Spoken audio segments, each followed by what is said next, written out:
Hello, everyone out there in Wrestling with Egos land. Welcome back to another heaping helping of your lean, mean wrestle talking machine. You'll notice that there's only a two-man game this week. That is because the Reverend of Durant went off to Las Vegas and got himself hitched, and we want to send a hearty congratulations out to the Reverend of Durant and the Lady of the House of Blue and White for joining forces.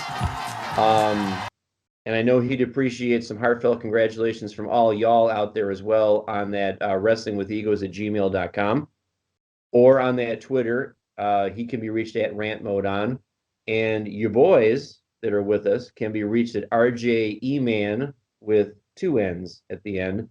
And your boy right here can be reached at BCrigo15. RJ, how's it going? We got a lot of meaty topics to get into.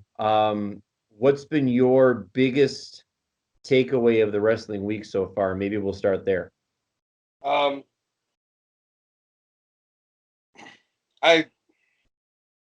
don't know that I have a real big takeaway. Other than I was real mad about the Shane McMahon thing. But other than that, I don't.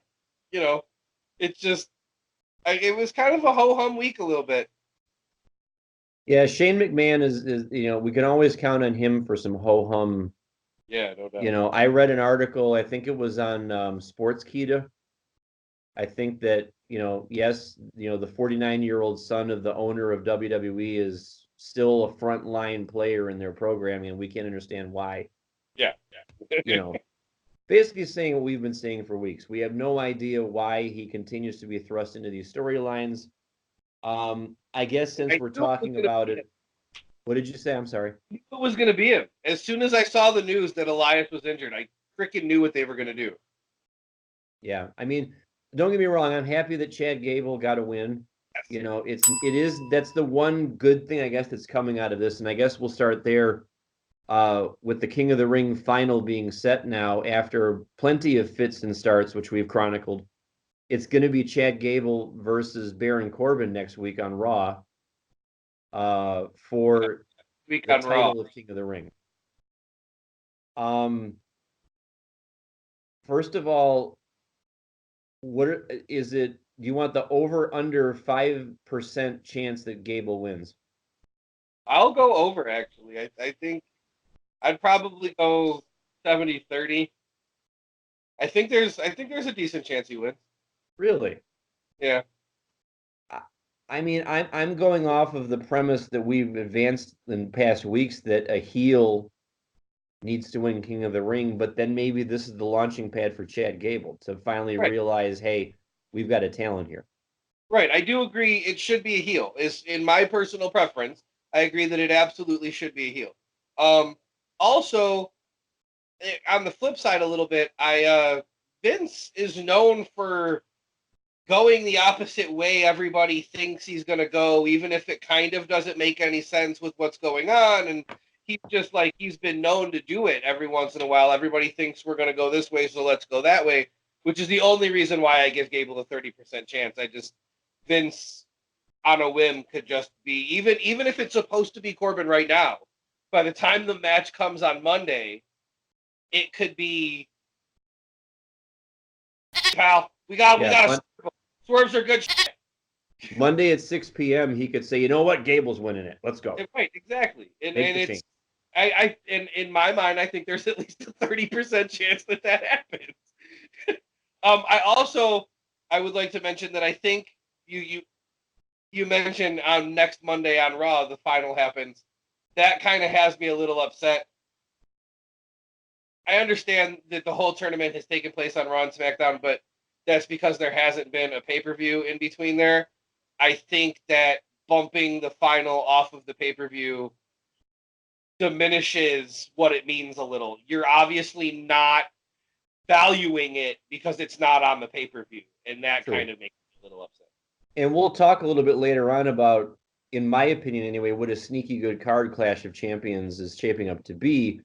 But I could find a match or two that we could kick off of that show to give Gable Corbin the breathing room it obviously deserves. I would think you want all your eyes on that product. You're going to have people tuning into Clash. Why not have it there as the Absolutely. semi-main or the mid-card main or something like that? I think my viewpoint is, and I've been wrong every other time I made a prediction. So why stop now? I think everything that they've had that Corbin's done, with just the way he's been carrying himself and the sitting on the throne and the putting the crown in his lap and cutting promos from the throne, that's about as close to calling your shot, I think, as you can. Yeah. Which is the reason I thought he would lose for 3 weeks in a row, but yet he hasn't. That's kind of why I just think Gabriel will get some nice offense in and he'll have a run of like maybe 5+ minutes in the match, but I kind of feel like it suits Corbin now because he's the last, heel standing who's been doing all of these things in anticipation of him winning this title. So Right. And I gotta say, it was I I have been a big one of the proponents of I can't stand Corbin. He has go away heat. I don't dislike him because he's a heel. I dislike him because I don't want him on TV. Um, I have to say his matches in the King of the Ring have kind of opened my eyes a little bit to how sneaky good he is in the ring. He has improved a lot since he was in NXT as far as in ring goes, and the yeah, promo that he cut on the throne wasn't completely awful. I hate to say it, but I'm kind of coming around on Corbin a little bit. Just he's I didn't give him a fair shake when he first came up from NXT. He was just awful, and he's been awful, but that has blinded me a little bit to the progress that he's making. And the last couple of weeks, I've actually kind of noticed that he has been making a little bit of progress. I even wrote down in my notes here that I then this was before everything transpired the way it did. Sympathetic heat for Corbin almost. It's like, okay, you're by default you're going to get the heat here, but when you look at the totality of it, maybe they were playing the long game with Corbin. Okay, maybe here's all the ring work we had to go off of up to this point. But now you take that and now you've got stakes on this. It's not just a heel versus face match. We're going to put you in the ring with Cedric Alexander. We're going to put you in the ring with the Miz. We're going to put you in the ring with whomever because you're free from the constable angle. You're free from doing the work of the authority and all that kind of stuff. Now it's just down to you on the mic and you in the ring in a tournament with some stakes to it. And this is why I think they should do more tournaments. Not because I think they should copy New Japan, not because I think they should copy, Lucha Underground or anything like that, but a tournament's good. Like when they've had tournaments in the past, King of the Ring and others, I think back to the SmackDown Tag Title tournament they had when Stephanie was the general manager. That was Yeah, bonkers, yeah, you know. And they had the horses to do it back then. But people like a tournament, you know. I just wish it wasn't so, what's the word I'm looking for? Subjective with how, like, okay, Elias is injured. The last person to get eliminated from the tournament then was Ali. So you'd think he should get put back in there and we could have Ali and Gable tear the house down. But again, they put Shane in, and then Kevin Owens is going to be the guest referee, and I'll make your fine go away if you can see things my way and do a good job as the referee. right. And I wanted to talk about that a little bit because, and this is before I knew what was going down today with what the plan for him is, but I feel like they've been neutering Kevin Owens Yeah, since his match with Shane at was it Money in the Bank? sounds No, right. it was Sure. the one he had with Shane where he said if I don't win I'm leaving. Was that at SummerSlam? Yeah, that was at SummerSlam, and I remember I was unsatisfied with the payoff because Shane didn't put anything on the line. So I feel like they've been neutering him. But you brought up something before we came on the air that the scuttlebutt is where is Kevin Owens headed? It would appear that he is going to NXT immediately after he was fired on SmackDown. Well, after he got backstage and stuff, like after he got calmed down and unwinded or whatever, he tweeted the numbers 14, 24, and 20. And if you count the alphabet, those letters are NXT. So it would appear that Kevin Owens is the first main roster guy that they're moving to the new main roster brand NXT.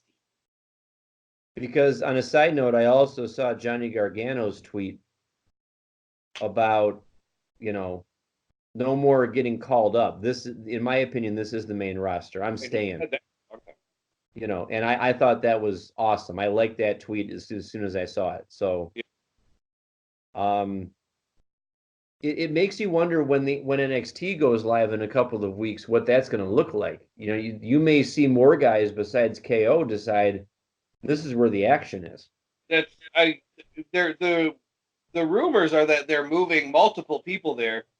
Owens was the only real name that I had heard, and then he made the tweet and got fired on SmackDown and stuff. I don't know any other names, but it would. I mean, I hope so. There's the only thing I'm scared of is that there's some people on NXT. Excuse me. There's some people on NXT that I feel are for sure going to lose TV time because there are a bunch of guys on Raw and SmackDown right now that are underutilized or not utilized at all, and True. you could take some of those guys and move them to NXT, and that gives them exposure, puts them on television, utilizes them. But then there's going to be some guys at the bottom of the NXT roster, some guys and gals most likely on the bottom of the NXT roster that'll get bumped off television and we'll never see them again. And I'm scared that that's going to happen. Like, I don't want NXT to be a show of underutilized Raw and SmackDown guys and then Undisputed Era Johnny Gargano and Ciampa. Like, it needs to be NXT. And I'm really, really scared that this is the beginning of them turning it into a way to utilize the underutilized, which to a point is fine, but then you're just not utilizing other people. Because there's no plans to expand it. Is there? It's going to be a 2-hour show. 2 hours, yeah, that's what they said. I mean, I would like to think, just doing the math in my head, that's 8-ish segments that will probably need to be matches and not just talking. Right. That's plenty of segments to feature all the people you want to feature. Now, there's probably some names that you know about that I don't know about, but I'm thinking of guys like, Dream and Matt Riddle and Tyler Bate, or not Tyler Bate, Pete Dunne, if he comes over to the NXT America version. I don't want to see them get marginalized because we all seem to like what they're doing with those guys.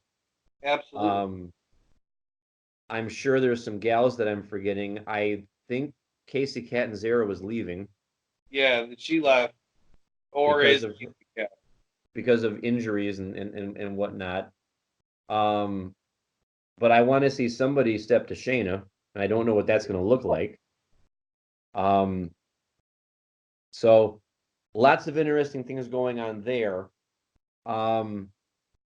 Let's get back to SmackDown for a moment, because somebody that all of us on this show very much idolize kicked off the show, that being one dead man. The Undertaker kicked off the show, and he was interrupted, but not by who you thought would interrupt him. Discuss. I mean, I don't understand how, like, it does kind of bother me a little bit, but then at the same time I kind of understand it. It's just weird that the Fiend has had a thing for attacking legend. Mick Foley, Jerry the King Lawler, and then you have Austin on Raw and Undertaker on SmackDown, and he doesn't attack either one of them. And that was kind of mind-boggling to me, especially since I don't know if it exactly means what a lot of us think it means, but on Firefly Funhouse on Monday, Abigail made the comment that her clock had been stuck on 316 ever since Stone Cold showed up. So Bray Wyatt fixed her clock by hitting it with a hammer, and the number that came up was 1119. Now, The Undertaker made his technical in on television in front of a camera debut on 1122 at Survivor Series, but he made his actual in-ring debut as The Undertaker on a house show on November 19th.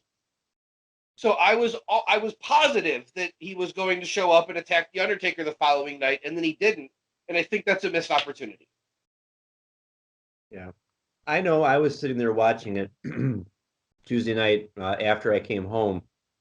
And when they let off the show with him, I thought, oh my God, we're going to do this now. Yeah, me too. And for the first time in a long time, I reassumed that pose that I used to do when The Undertaker would come out, where I was sitting forward at attention on the couch with my head tilted to the side, like what's going to happen. Right. And, you know, Undertaker's promo was kind of interesting because it almost seemed like he was coming to terms with the fact that it was his last time in MSG. Yeah. You know, like he doesn't really know how much time he has left. And I thought, well, that's nice. And then when the music hit to interrupt him, I'm like, oh, that's not Yeah. really. And I don't know if WWE is sending the message that these two characters are untouchable right now. Like you're not going to interfere with Austin, and you're not going to interfere with Taker yet. Austin doesn't fit the formula because the two of them have no history with each other. Right. Right. I know. Taker fits the formula though because the Yeah. scuttlebutt was a lot of people thought Bray should have won at 31 in San Francisco. Should have. You know, and unless this is more mind games from Bray, unless this is more like all of you think I should attack him, but I'm not quite there yet. Right. When the time is right, I'll attack him, but I've got other things going on. One of those other things going on is I saw today that there's advertisements for down the road that are designed to get fans to these arenas where these shows are happening that advertise Bray Wyatt in a Universal Championship match. Yep. Which I'm here for that. Absolutely. Absolutely. He's been talking on Firefly Funhouse about Seth or Braun and Hell in a Cell. So I'm 100% here for the Fiend in a Hell in a Cell match. Gimme, gimme, gimme, gimme, gimme. Yes. Yeah. So these subtle hints from Firefly Funhouse are all we really have to go on right now because there was no overt attack on Tuesday like we thought there might have been. So it leads me to believe that they just threw Sammy out there because somebody needed to interrupt him to get some, to get some favorable cheers from the crowd or something like that. So Sammy acted as the punching bag. Which I don't like. I don't like Sammy as a punching bag. I don't really either. And it was weird because they were, for the last couple of weeks, they've been doing that thing with Sammy being the mouthpiece for Shinsuke Nakamura. And now Sami Zayn comes out and interrupts The Undertaker, and then later on the show, Shinsuke's on commentary speaking Japanese. So did they just completely drop that? Or like I I know they do that. That's what they're most famous for, is doing things for a couple of weeks and then just completely forget it. But and that's what it seems like happened, and that's, I don't know, that's confusing to me as well. Well, it remains to be seen what's going to happen. I'm interested to see if anything does happen Sunday one way or another with the championship match between Seth and Braun, because what if Bray somehow interferes in that overtly or otherwise to cost one or the other? There's just so many moving parts on Sunday, which means we can segue into something that I became aware of when they were hyping Clash of Champions. It's actually shaping up to be a pretty interesting card, if you will. Yeah, the in-ring competition. And we're not going to talk about every match because, not every match is worth all of that time. But The one that I want to focus on first, because it kind of came out of nowhere, and it has the potential to be a very good match, is AJ Styles is going to wrestle Cedric Alexander Yeah. for the U.S. Championship. How do you think that one's going to go? I think AJ wins with help from the Good Brothers. Yeah, I see it going the same way. No pun intended. It will be phenomenal. The match will be fantastic. Yeah. And that was a match that, because AJ kept trying to insert himself into the contract signing. So you thought maybe at some point we're going to get a triple threat, or we're going to get this, or we're going to get that. But coming out of all of that, now we have AJ versus Cedric, which will not be a bad match. It will be appointment television for sure. Yeah. So the next one I wanted to get into is, the big conceit of the whole night is going to be the fact that for the first time in history, we love saying that on Wrestling with Egos, for the first time ever, you're going to have the tag champions defending their belts and then turning around and wrestling each other for the Universal Championship. Yeah, the same night. Yeah, absolutely. I want to get your opinion on how you think it's going to go with both parts of that. I think that Braun, quote unquote, turns heel on Seth. I have a thing where I want Braun to be a big bad heel. And that kind of my personal opinions on wanting that kind of skew a little bit generally what I think is going to happen with Braun. But what I really think makes a whole lot of sense is for Braun to allow Seth to wrestle the majority of the match, find different ways to keep not tagging him, and then eventually either like just jump down and leave or attack him and leave him for dead. And then later in the night, we have a big time face versus heel match that was originally face versus face, but now, given the new situation, it's face versus heel for the Universal Championship. And as always, Seth will conquer all and keep the Universal Championship. And yeah, but that's how I think it goes down. Mine's a little more convoluted than that.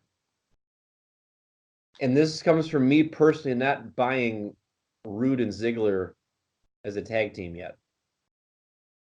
I think they have, it winds up being a better match than it has any right to be. But despite the fact that Rollins and Strowman can't get along, quote unquote, I think they still lucked their way into a victory. But I think you're right that Braun's going to make Seth do most of the work, because it only makes sense, because you're going to tire him out for later on in the night. Of course. But I still think the championship match, there's going to be some kind of schmaz that goes along with it. Whether it's somebody interfering that we're not even thinking about, or whether it's Bray causing a distraction of some kind for somebody to get, to get pinned. And in theory, that would be Braun, because Braun used to be part of the Wyatt family. Right. So by my logic, and it's convoluted logic, Seth still walks out with 2 belts. I mean, that makes sense. And it is very WWE to have it be like the first time the tag team they love first. So the first time the tag team champions have ever wrestled each other for the world title or whatever. That is I just thought of something. Next week will be the first time ever on Wrestling with Egos that Brian eats an omelet while recording the show. You'll want to tune in for that, because we love first on Wrestling with Egos too. By the way, really quick, if you want to reach out and talk to the show, you want to give us an idea for a segment, you want to react to what we're talking about, you can always do that on email, wrestlingwithegos@gmail.com. You can reach out to us on Twitter. RJ over there, the Reverend of the, oh no, he's not. He's the AEW assassin. Wow. I'm very sorry about that. but he can still be found on Twitter at RJEman with 2 N's at the end. Your boy can be found on Twitter at bcrigo15, and the newly betrothed Reverend of the Rant can be found on Twitter at Rantmode on. We've also got that Google repository, which I haven't worked on in quite a while. I know I'm severely lacking in the homework assignments for sure, getting those up there. But I do have plans later on this week to try and get all of those put on there. But that's still at bit.ly/with egos. Past episodes are on there. Past homework assignments are on there. We were about due for another top 10 list here pretty soon. September's list sure to be picked apart. That'll be coming shortly. There is another part of Clash of Champions that I wanted to spend some time on this week because I've discovered that there's 4 individuals in particular who WWE appears to be shining a light on. And I'm wondering to what end they are shining it. And those 4 individuals, and it's no coincidence that I'm using the number 4 when I talk about this, are the so-called 4 horsewomen, being Bayley, Charlotte, Becky Lynch, and Sasha Banks. There's been a lot of modulation and moving parts with their characters over the past month or so. You've got allegiances sprouting up, and I'm wondering to what end they're doing all of this. RJ, I want to get your opinion first before I give you my opinion about what I think they might be gearing up for. I gotta tell you, I don't super know where they're going. I haven't, to be completely honest, I haven't really been able to get too into what they have going on with the 4 horsewomen. They're all great, and I don't dislike any of them. I have a Becky Lynch pop somewhere over here. Like I I like them a lot. I don't know why. I just haven't been able to get into all of the 4 horsewomen together. The tag team match, as good as the wrestling was, completely bored me because I'm just not into the storylines that much.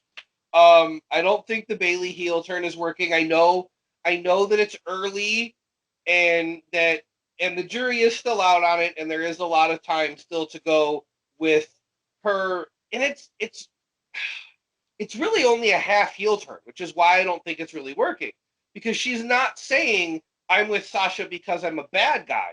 She's saying I'm with Sasha because I'm loyal, because Sasha is my friend and I'm going to be friends with her no matter what. And that's a thing that somebody gets cheered for, regardless if their friend is a heel or not. And it's really odd to me. It's only and that's part of the reason why I haven't really been able to get into it. Another reason is because, as much as I like all of them, I am 100% here for Sasha Banks as a heel.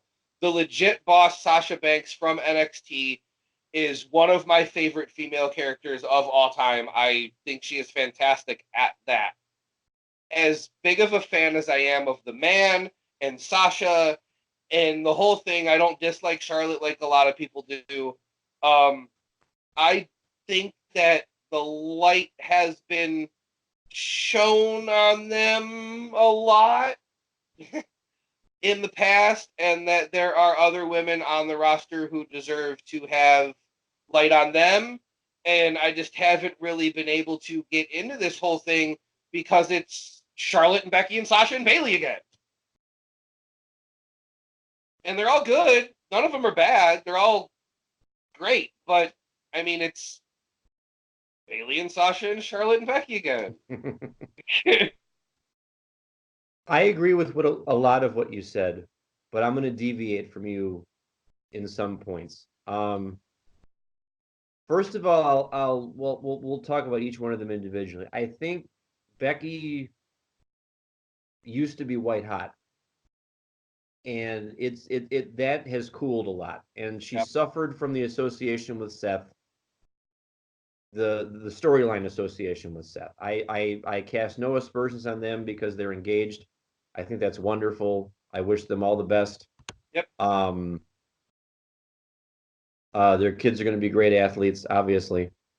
But that persona of hers was run into the ground because I don't think it was she suffered because she was lumped in with Seth and she wasn't putting up the belt and taking on all comers.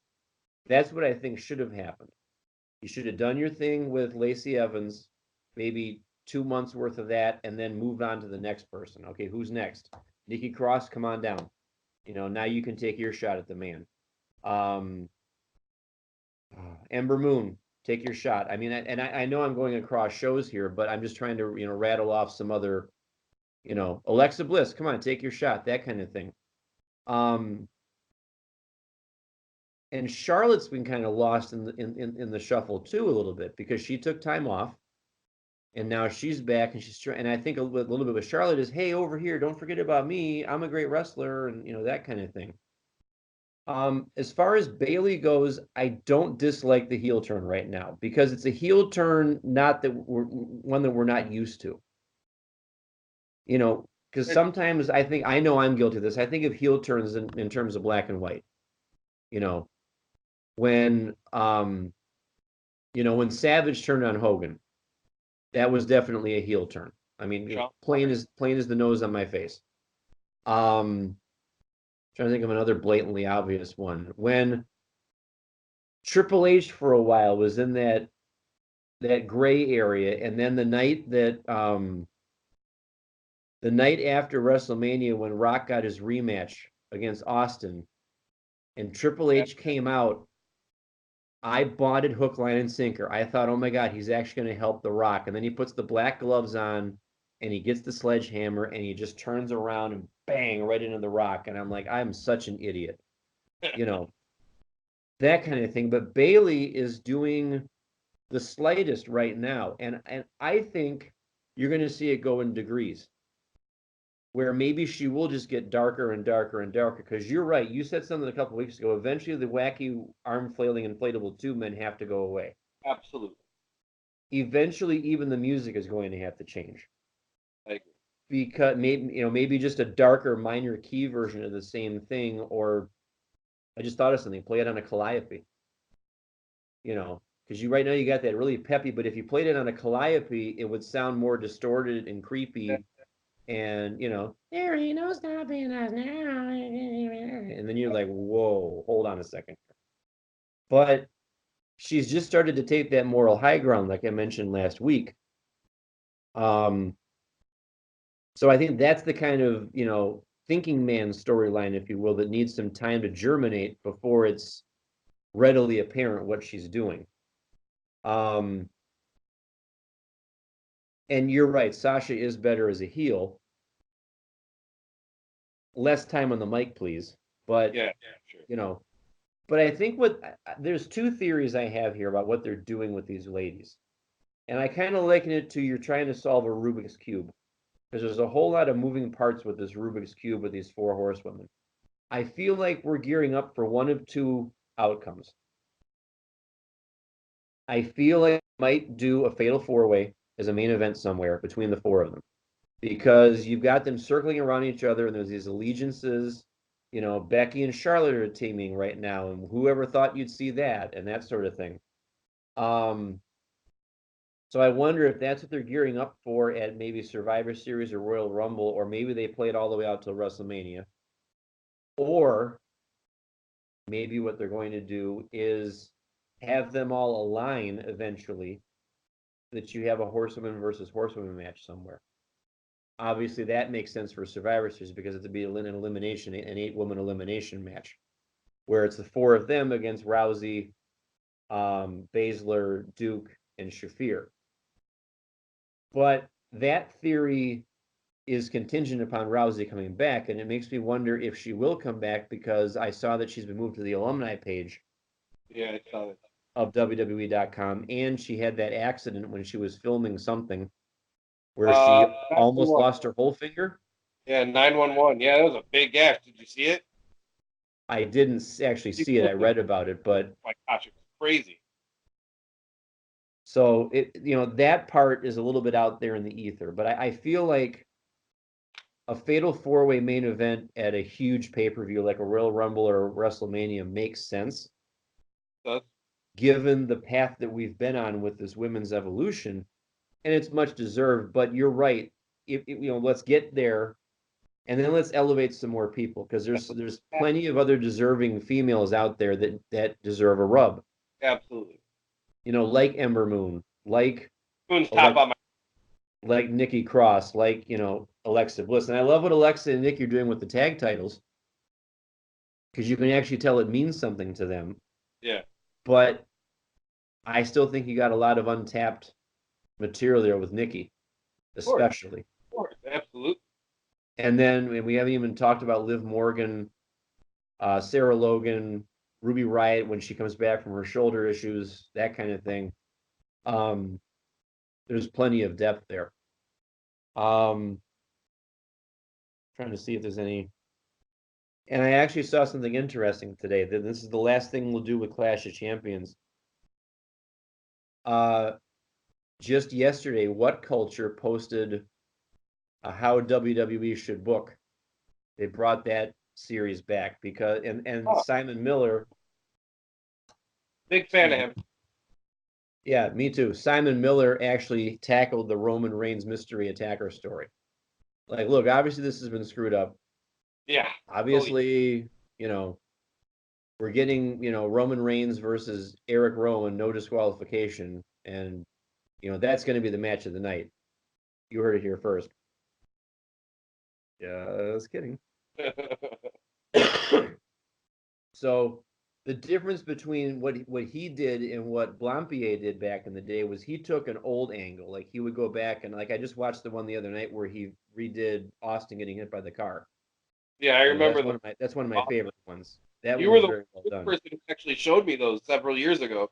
Yes, and I know we won't get into like what's happened with that channel because of his personal issues, but that was the segment that he had that I liked, because I fancy myself a fantasy booker from time to time, even though I'm very base level. You watch some of those and you're like, yeah, if only they had done it. Like when Vince's illegitimate son, it should be CM Punk, and you're like, well, what do you mean? And then the way he presents it, you're like, well, yeah, that makes Absolutely. So Simon Miller actually did that with this angle. Oh goodness.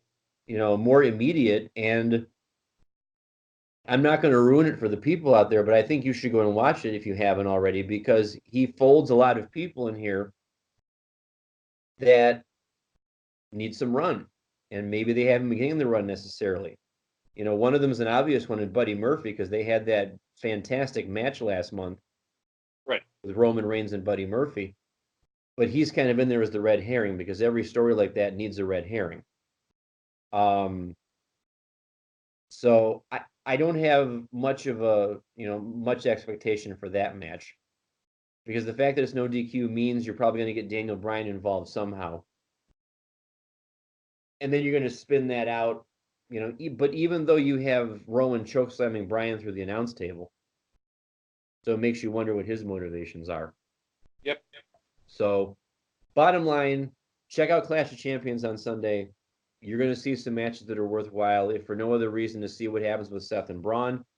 Maybe RJ's right. Maybe there's a monster heel turn from Braun and he walks out with the important gold. I mean, obviously, maybe in RJ's scenario, you're not going to walk out with the tag titles.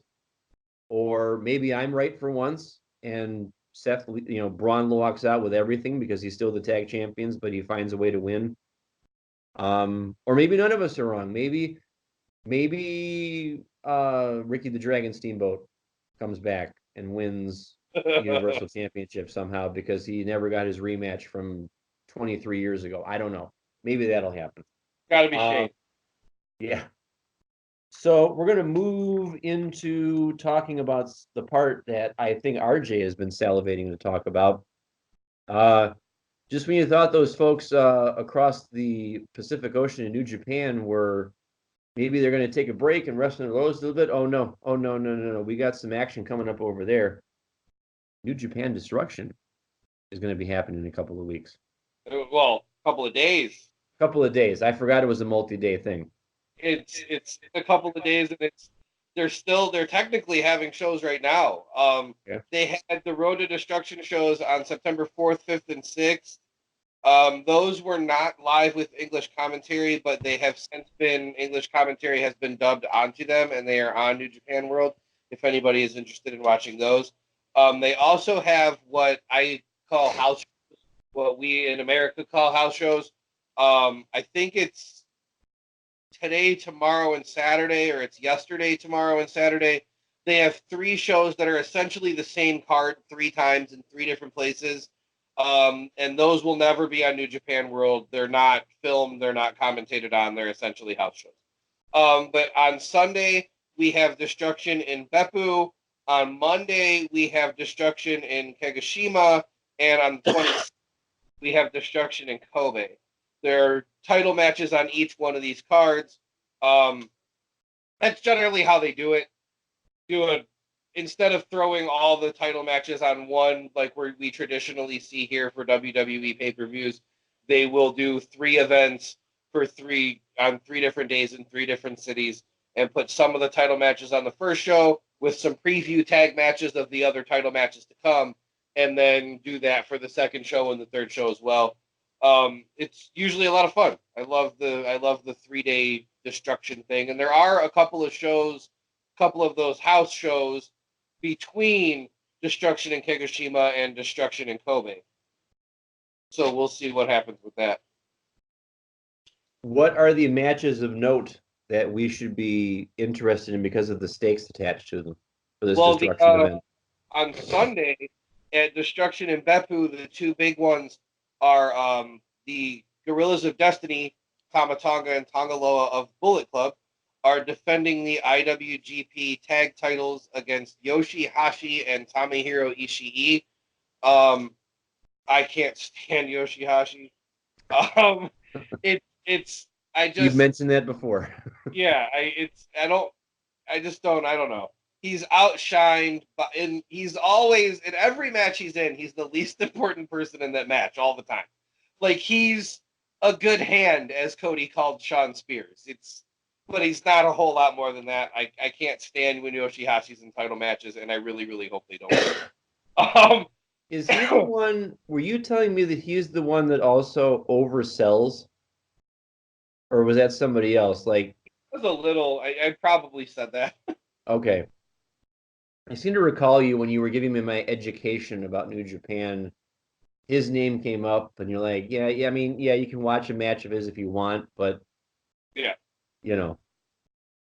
And then the main event of that show is actually for the Rev Pro British Heavyweight Championship. It's a rematch of the British Heavyweight Championship match that happened at Royal Quest. Zack Sabre Jr. came into that match as the British Heavyweight Champion. He lost it, and Tanahashi is now the Rev Pro British Heavyweight Champion, and that is the main event on Sunday, is Hiroshi Tanahashi and Zack Sabre Jr. And that match should be absolutely phenomenal. That match should be really good. The one that and you'll be actually impressed that I know a match with, and I know the stakes involved, and you're going to figure out why I know about this match, because he's a guy that I was high on going into the Climax event. I read where Kota Ibushi is putting up his certificate to the rights to challenge for the IWGP Heavyweight Championship against Kenta. Absolutely. That's the main event on Monday. That's the where can I sign up? I would like to sign up. I hear that. Ibushi and Kenta is going to be awesome. That's obviously I know you know, but I'm just going to throw it out there for people that may not know. The reason that Kenta gets the opportunity to take Ibushi's certificate from him is because in the G1, Kenta beat Kota Ibushi. So Ibushi won the tournament, but within the tournament, he lost to Kenta.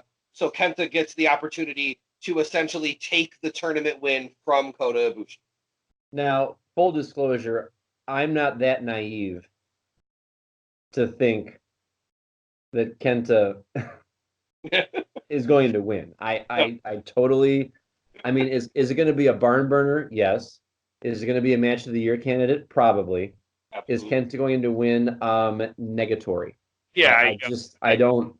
You don't put all that work in and invest all of that in Kota Ibushi just to have Kenta turn around and say, "Okay, I got your. right. I'll see you later. I'll see you I at see you in January." and I remember when I picked before the G1 started, when I picked Kota Ibushi to win the G1. Um, for all of you listening to the podcast, I brushed off my shoulder as I said that. As I picked Kota Ibushi to win the G1. The reason that I gave was because I feel like it's finally time to go with him. I think they're finally going to push him to the moon, kind of an Okada type push. Um, and that doesn't happen if he loses to Kenta. I think he keeps the certificate. He goes to Wrestle Kingdom and he wins the championship. That's what I think. I got to throw this out there before we move along. There's another match on that show that I think is going to be really, really, really good. It is the IWGP Junior Heavyweight Tag titles are on the line. They're being defended by two members of Bullet Club, El Phantasmo and Taiji Ishimori, are defending the IWGP Junior Heavyweight Championship against the Birds of Prey, Robbie Eagles and Will Ospreay. And that match is going to tear the freaking house down. I'm a big Bullet Club guy. Anybody that watches the show knows that. I have a Bullet Club flag. I obviously have followed the Elite for a really long time. We all do the Too Sweet. Big Bullet Club guy. I'm not a big fan of El Phantasmo. I don't know why. He just rubs me the wrong way. There's something about him that I don't like. In the ring, he's great, though. That match is going to be off the charts good. Don't mess with my Bullet Club. And then we have a couple days. We have a couple more between. After that, we have a couple days of house shows again, where it's the same a couple days in a row, not televised on New Japan World. And then we have the big show. It's usually the last show is usually the biggest. We'll have a bunch of 8 and 10-man tag matches featuring the guys who have faced each other for the championships earlier in the tour.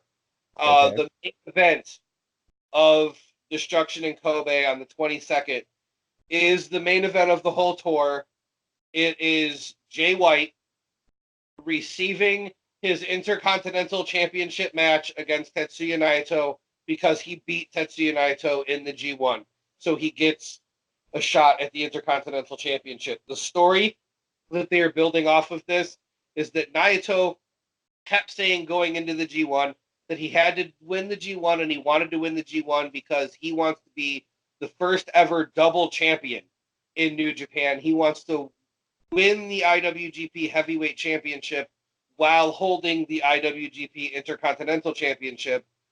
Because that is Naito's destino, Jay White has made it his destino to do it before him.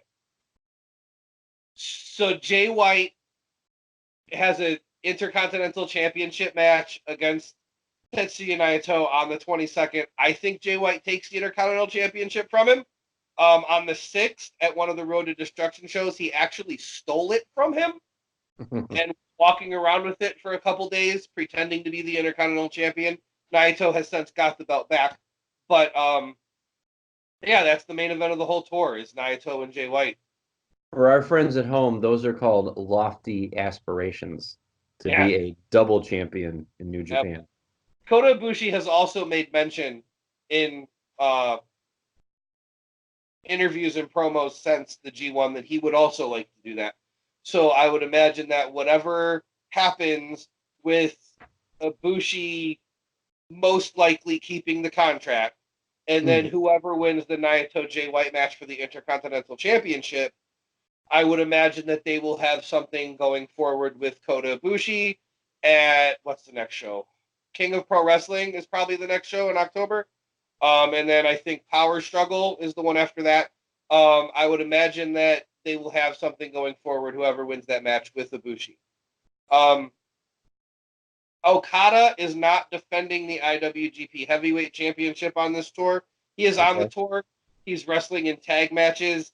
After Royal Quest when he beat Kota, or when he beat Minoru Suzuki to retain the IWGP Heavyweight Championship. Usually, the way that challengers announce themselves in New Japan is at the end of New Japan shows. For the uninitiated, at the end of New Japan shows, whoever wins the main event gets a microphone, and they get to cut a promo to send the crowd home. And I used to love when Kenny did it. Kenny used to be fantastic at it. I love when Naito does it, even though I don't understand 98% of what he's saying because he's speaking in Japanese. It's still super entertaining, and the fans seem to laugh a lot at the stuff Naito says. And even if you can't understand, I mean, you have to go and watch, go find a show where Naito was in the main event and he won the main event, and just, even if you don't understand Japanese, just watch the man cut the promo. It's so entertaining. But the way that challengers usually announce themselves is while that champion who has just kept his belt is in the ring cutting the go home promo, they will come out and you'll hear the crowd react, oh, and then the person walks down the ring and makes their presence known. That happened after Royal Quest. It was Sonata. So Okada's next challenger will be Sonata. He has been in and will be in on these shows as well. Preview tag matches against Sonata and other members of LIJ, Los Ingobernables de Japón. So the heavyweight title isn't on this tour, but it will most likely be, I would imagine it'll be on the King of Pro Wrestling tour. Kenta is the never open weight champion. He's obviously not defending that because he has the contract match. And then the IWGP United States Championship is also not being defended because Jon Moxley just had surgery for MRSA. So, but Is there a target date for his return? Just out of curiosity.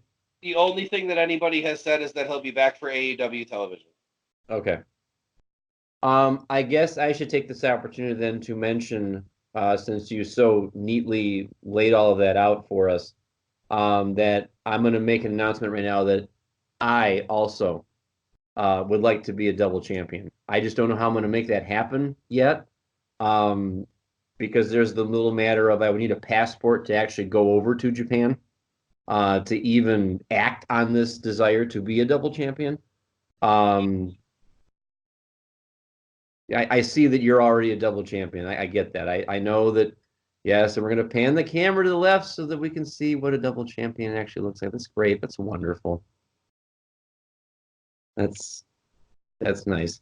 I guess by that logic, I'm a triple champion because I have the World Heavyweight Championship, the WWE Championship, and the Intercontinental Championship downstairs in my basement. So, what are we looking at here? WWE Championship on top of my... Okay, wonderful. That's outstanding. So stay tuned for progress reports on yeah. Stay tuned for progress reports on Brian's quest to become a double champion somewhere. As long as it's not in the 2 fantasy football leagues we're in together, I'm cool. I wasn't going to bring that up.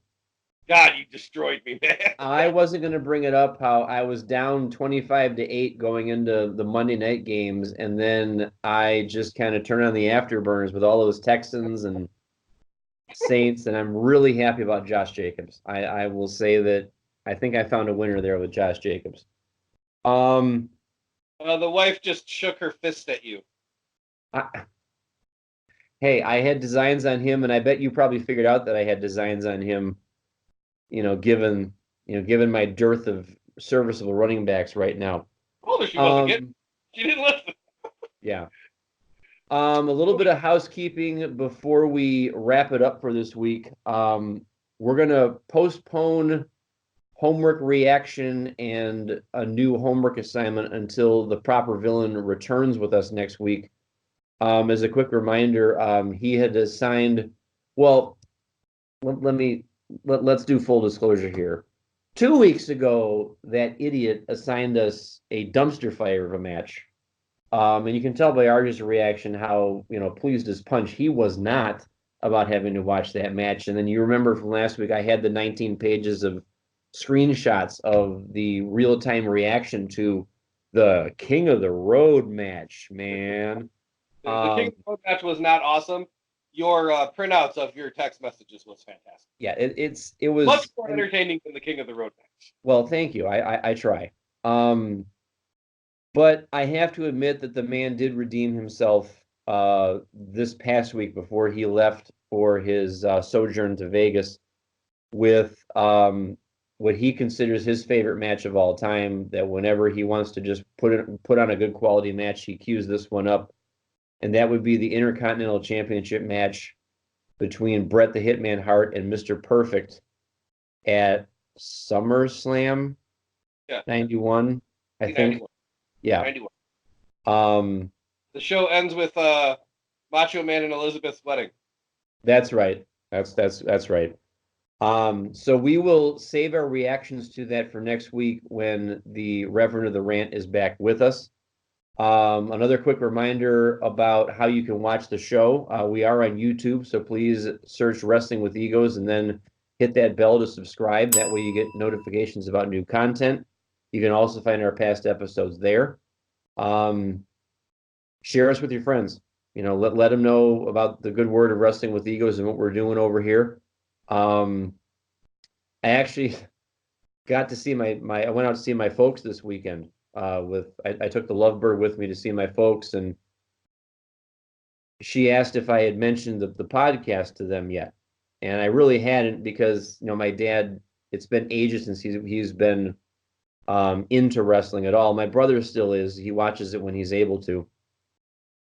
But I happened to notice out of the corner of my eye he had a tablet in his lap when he was talking to us, and he was like typing in stuff, and all of a sudden he starts laughing. He goes, "Wow, you've got 26 subscribers," and I'm like, "Hey, we're just trying. 26 is better than 2." So 26 is better than where it started. So yeah. So who knows? By this point, we may have 27 subscribers. Who knows? Thanks, Dad. Love you. So word of mouth always works. But you can reach out to us on the email. It's wrestlingwithegos@gmail.com. You can get us at Twitter at RJEman with 2 N's at the end for the AEW Assassin. Patrick can be reached at Rantmode on to talk to the Reverend of the Rant, and the intellectual savior of the wrestling masses can be reached at bcrigo15. If it feels like it's kind of a brief show this week, you're right, because there's one less person out there to give his opinions, but that's okay, because sometimes short episodes are good. Nothing wrong with that. We want to say thank you very much for watching, however you're consuming us, whether it's on Anchor.fm or it's on YouTube. We appreciate all the support and love. Once again, we want to send a heartfelt congratulations out to Patrick and the Lady of the House of Blue and White for their nuptials.